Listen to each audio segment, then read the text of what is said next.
और अभी हम जो बात करने वाले हैं वो बड़ी इंपॉर्टेंट है। वो इस तरह से इंपॉर्टेंट है कि कई बार हम भी ऐसी कोशिश करते रहते हैं, बल्कि कई बार नहीं, ज़्यादातर जब ऐसी सिचुएशन होती है कि हम किसी क्राउड में बैठे हों या लाइव बल्कि जब जा रहे हों। मिसाल के तौर पे अभी कुछ दिन पहले मैं खबर पढ़ी थी और खबर पढ़ते पढ़ते मुझे एकदम से छींक आई और मैंने उसको होल्ड करने की कोशिश की, लेकिन सती ये कहा जाता है हम कामयाब रही थी कोशिश। उसकी थोड़ी सी साउंड लाइव गई थी जो कि बहुत एम्बैरेसिंग था। नहीं, इट वाज़ एन एम्बैरेसिंग। ये अच्छा, हमारे मुझे भी इत्तेफाक हुआ था। अच्छा, और ये सेगमेंट करने का मकसद ये है कि ताकि हमें फ्री हैंड मिल जाए इस पे ना, कि ऑन एयर हम सीख सकते हैं, बिकॉज़ ये एक नेचुरल थिंग। अच्छा, अब बात ये है नहीं बोले आप। अच्छा, मैं बोल लूं तो उसमें यह है कि छींक रोकना नुकसानदेह होता है। कि आप जब एक जाहिर है कि ये एक ऐसी चीज़ है आपके कंट्रोल में नहीं है, और वाक़तन ऐसा होता है कि जब आप छींकने जा रहे हो, चूँकि हम ऑन एयर बैठे होते हैं, शी इज़ राइट कि बड़ा मुश्किल होता है उस वक्त खबर पढ़ते पढ़ते छींक आ जाए। अच्छा, उसके अंदर ये होता है कि मेरे साथ जो 2-3 दिन पहले इंसिडेंट हुआ था कि मैं इशारा करने की पोजीशन में यूं गया हूं और छींक आ गई and it went on air. तो ये है कि ये हो जाता है, लेकिन रोकेंगे तो उसके बड़े नुकसान आते हैं। हाँ बिल्कुल ऐसे बहुत नुकसान आते हैं, तो उस पर हम बात करेंगे। पहले भी सुनते रहे हैं शुरू से कि बहुत सारे नुकसान आते हैं, लेकिन अब हम जानेंगे कि किस तरह से आपकी हेल्थ के लिए नुकसानदेह। इसी पर बात करते हैं। सिविल अस्पताल में ENT के असिस्टेंट प्रोफेसर हैं डॉक्टर दानिशुर रहीम साहब।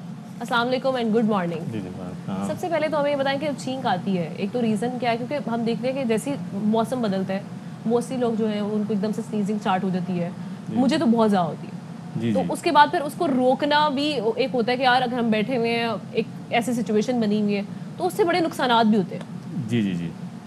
असल में ये होता है कि हमें पहले पता होना चाहिए कि छींक होती क्या है ना।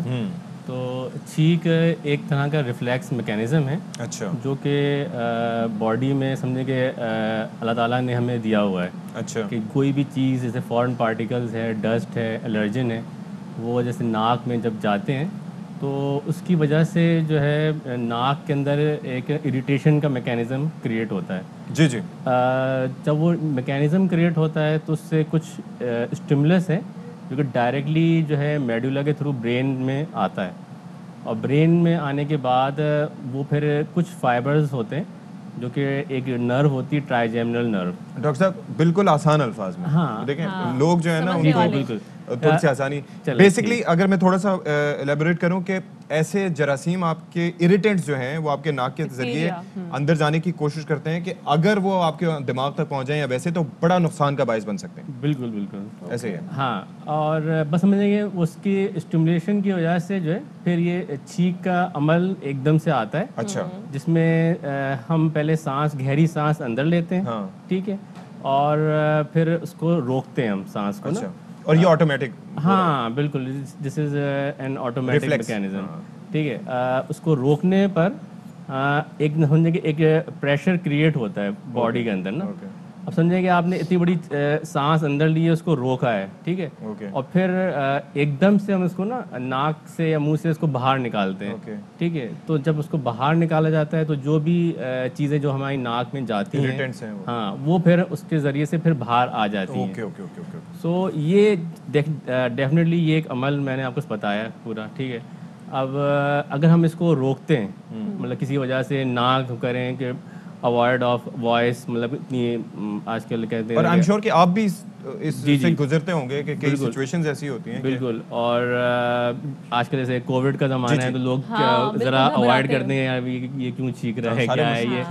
तो इस चीज़ को लेकिन अगर हम दूसरी नज़र से देखें तो अगर हम इसको अवॉइड कर रहे हैं तो देखें, अगर आप वो चीज़ जैसे वो प्रेशर नहीं निकल पा रहा, ठीक है, तो वो प्रेशर फिर कहाँ से निकलेगा? मतलब जैसे वो आप अगर मुंह से नहीं निकालें, नाक से निकालें, वो कहीं और डायरेक्ट होगा। बिल्कुल।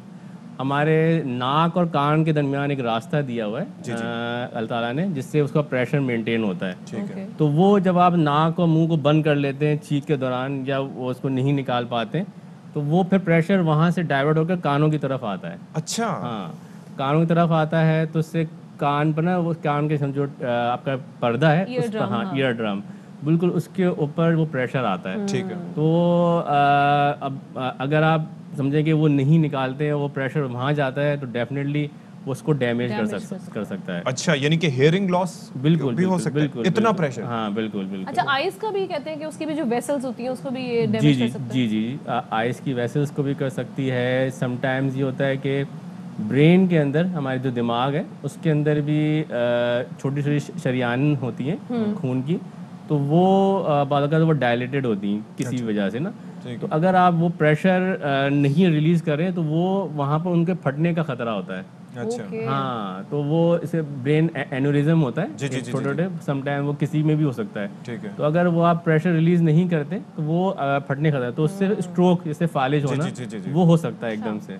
तो ये मतलब इसके बहुत ही ना सीरियस मुज़र असरात हैं। अच्छा, ये बहुत दफ़ा ऐसा होता है कि आप छींक रोकने की कोशिश करते हैं और ये अच्छा, और ये जिस तरह से कुछ लोगों को सिर्फ एक छींक नहीं आती, एक सीरीज होती है।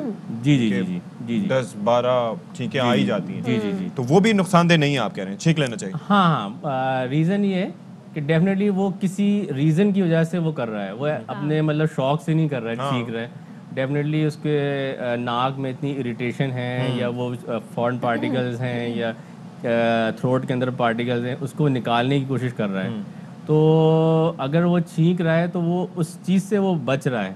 अच्छा। हाँ, डेफिनेटली वो चीज़ अगर रहेगी अंदर तो वो एक इन्फेक्शन की सूरत क्रिएट और करेगी। सोचे कि ऐसी आइडियल सिचुएशन हो कि आपको छींकें आ रही हो और एक बर्स्ट आ रहा हो छींकों का और आपके पास कोई नापसंदीदा शख्स आपका बैठा हो तो बस फिर आपका फायदा और अगला फिर अपने आप को कवर करे। बिल्कुल बिल्कुल। अच्छा, एक और चीज़ डॉक्टर साहब, वो ये कि जिस तरह से नाक का ताल्लुक कान के साथ भी है, फिर आपके थ्रोट के साथ भी है। जी जी जी। तो आपकी आवाज़ को भी मुतासर कर सकते हैं या आपके गले को भी मुतासर कर सकते हैं? जी जी जी, अगर आप छींक को होल्ड कर रहे हैं। हाँ, इसमें ये होता है कि समटाइम जैसे बहुत से लोगों का इसमें छींकों का भी एक तरह से इसकी क्वालिटी होती है। जैसे कि कोई लोग ऐसे आहिस्ते आवाज़ में छींकते हैं, कोई लोग बहुत ज़ोर से छींकते हैं, लाउड करके। तो हाँ, जो लोग तो अच्छी क्वालिटी किसकी होती है ऊंची आवाज़ वाली ये एक्चुअली आपकी ना हैबिट से डिपेंड करता है। आपने इसकी प्रैक्टिस की हुई है कि उसको इस तरह से बना लें तो फिर होगा, otherwise it is very difficult ना कि आप इसको चेंज करें ना। तो अच्छे बुरे का नहीं है, आपको किससे रिलीफ मिल रहा है ये है। अच्छा, मैं आपको एक बात बताऊं कि ये बड़ा पेनफुल होता है ये चीज़। एट टाइम्स हम कोशिश करते हैं कि छींक रोक लें और इसके अंदर बड़ा मतलब मेरा जो फार्मूला होता है ये होता है कि मैं इस तरह से नाक को पकड़ के हल्का सा दबाने की कोशिश करता हूँ, वो रुक जाती है। लेकिन उसको उसके बड़े मुज़र असरात होते हैं, मतलब इमीडिएटली ये फील होता है कि देयर इज समथिंग रॉन्ग, लेकिन ये है कि वो उस वक्त करना। तो ये भी नुकसानदेह होता है कि आप आने से रोक दें। एक तो ये है कि अंदर प्रेशर को ही डिफ्यूज, एक वक्त वो है कि जब वो बन रहा है प्रेशर आप उसको उसी वक्त रोक दें। हल्की सी टिंगलिंग नाक में शुरू होती है तो यू गेट द आइडिया कि हाँ जी ये होने वाली है, वो भी नुकसानदेह आप कह रहे हैं। हाँ, लेकिन ये है कि डेफिनेटली जैसे कैसे दूसरा है कि आप छींक को कैसे आसान बना सकते हैं। अच्छा, हाँ ये भी। हाँ ठीक है, तो ये सब चीज़ें उसमें आ जाती हैं कि अब डेफिनेटली जहाँ पर आपको नहीं छींकना है वो ऐसा है, जैसे हम लोग भी ऑपरेशन क्या करते हैं आप उसमें? हाँ, पता चले मरीज पूरा खुला पड़ा है और हाँ ये चीज़। अच्छा, एक और चीज़ तो व्हाट डू यू डू, पहले वो कंप्लीट करें। हाँ, तो इसमें ये है कि एक तो ये कि जैसे आपकी जो ज़बान है, जी जी, हाँ, ज़बान को आप ऊपर वाला जो आपका तलवे का एरिया है, जी जी, उसको बार बार आप इसको रब करते रहें, जैसे टिंगलिंग शुरू हो। हाँ, आपको रब करें ठीक है। तो उससे भी वो जो एक प्रेशर आ रहा होगा वो कम हो जाएगा। ठीक है। सेकेंडली ये है कि आप अपने जैसे आपने बताया नोज की, हाँ, इसको टिंगलिंग शुरू आप हल्का सा रब हाँ यूँ रब कर लें, यहाँ कर लें या इस वाले एरिया को रब कर लें, नीचे वाले एरिया को।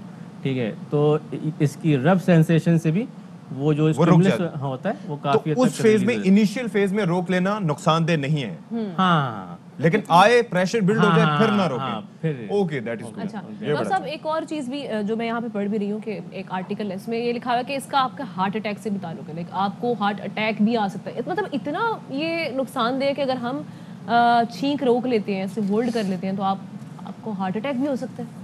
हाँ, हार्ट अटैक का जो रेशो है वो इसमें है कि डेफिनेटली जब हम लोग छींकते हैं ना तो हमारी जो है एक हार्ट बीट जो होती है ना वो कम हो जाती है। ओके, हाँ, मुझे लगा आप कह रहे हैं स्किप हो जाती है। हाँ, जो डेफिनेटली जब हम छीने के बाद बोलते हैं अल्हम्दुलिल्लाह, हाँ, ठीक है, यरहमकल्लाह, और हाँ जी जी, उसका जो है सारा होता है, वो रीज़न ये होता है कि हमारी हार्ट की एक बीट जो है ना वो डाउन होती है। ओके।